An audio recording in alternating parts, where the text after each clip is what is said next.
Magandang gabi po. Isang batang 4 na taong gulang ang namatay kagabi dahil sa sakit na meningococcemia.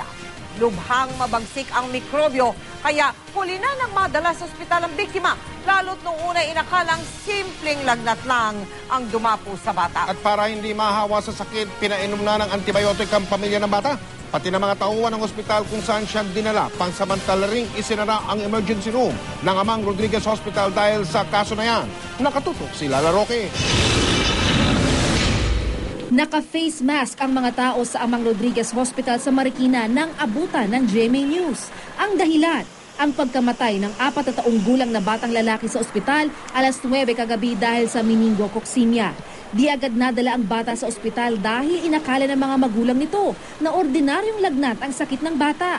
Matapos magsagawa ng lab test, lumabas na meningococcemia ang sakit ng bata. Kaya mula sa emergency room, inilipat ang bata sa x-ray room ng ospital para ma-isolate habang inaayos ang pagtatransfer sa ibang ospital na may isolation room.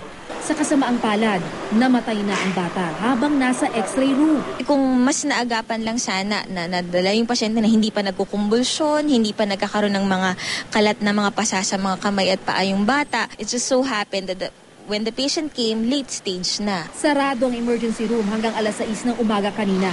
Ang mga nagtatrabaho naman sa ospital, pinainom na ng gamot bilang preventive measure.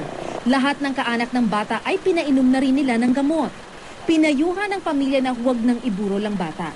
If naiisip nyo na ang pasyente nyo is may nararamdaman ng kakaiba, mas mainam mo na may pagkonsulta na kaagad para maagapan. Kabilang sa sintomas ng meningo, ang mataas na lagnat, sobrang sakit ng ulo, skin rashes at pananakit ng katawan. Lala Roque, nakatutok, 24 oras.